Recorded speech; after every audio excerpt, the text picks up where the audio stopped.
Ester 4. Usaha Mordekai untuk menolong orang Yahudi. Setelah Mordekai mengetahui segala yang terjadi itu, ia mengoyakkan pakaiannya, lalu memakai kain kabung dan abu.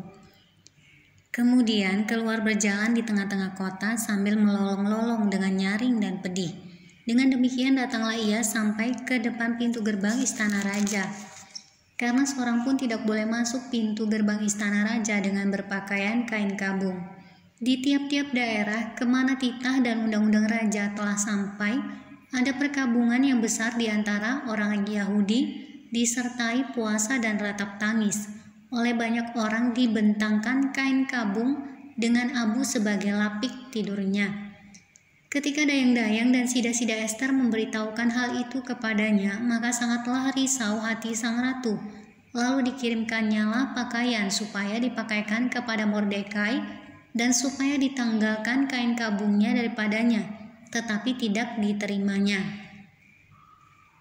Maka Ester memanggil Hatah, salah seorang sida-sida raja yang ditetapkan baginda melayani dia, lalu memberi perintah kepadanya menanyakan Mordekai untuk mengetahui apa artinya dan apa sebabnya hal itu. Lalu keluarlah Hatah mendapatkan Mordekai di lapangan kota yang di depan pintu gerbang istana raja. Dan Mordekai menceritakan kepadanya segala yang dialaminya, serta berapa banyaknya perak yang dijanjikan oleh Haman akan ditimbang untuk perbendaharaan raja sebagai harga pembinasaan orang Yahudi.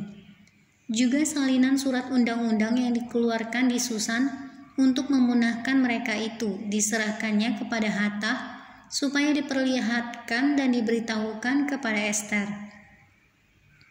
Lagi pula Hatah disuruh menyampaikan pesan kepada Ester supaya pergi menghadap raja untuk memohon karunia-Nya dan untuk membela bangsanya di hadapan baginda. Lalu masuklah Hatah dan menyampaikan perkataan Mordekai kepada Ester. Akan tetapi Ester menyuruh Hatah memberitahukan kepada Mordekai semua pegawai raja serta penduduk daerah-daerah kerajaan mengetahui bahwa bagi setiap laki-laki atau perempuan yang menghadap raja di pelataran dalam dengan tiada dipanggil, hanya berlaku satu undang-undang, yakni hukuman mati. Hanya orang yang kepadanya raja mengulurkan tongkat emas yang akan tetap hidup. Dan aku selama 30 hari ini tidak dipanggil menghadap raja. Ketika disampaikan orang perkataan Ester itu kepada Mordekai, maka Mordekai menyuruh menyampaikan jawab ini kepada Ester. Jangan kira karena engkau di dalam istana raja hanya engkau yang akan terluput dari antara semua orang Yahudi. Sebab sekalipun engkau pada saat ini berdiam diri saja, bagi orang Yahudi akan timbul juga pertolongan dan kelepasan dari pihak lain. Dan engkau dengan kaum keluargamu akan binasa. Siapa tahu mungkin justru untuk saat yang seperti ini engkau beroleh kedudukan sebagai ratu.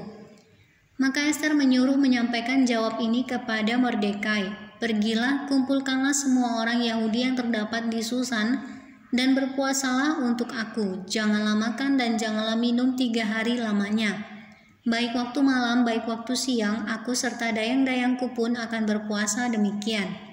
Dan kemudian aku akan masuk menghadap raja, sungguh pun berlawanan dengan undang-undang. Kalau terpaksa aku mati, biarlah aku mati. Maka pergilah Mordekai dan diperbuatnyalah tepat seperti yang dipesankan Ester kepadanya.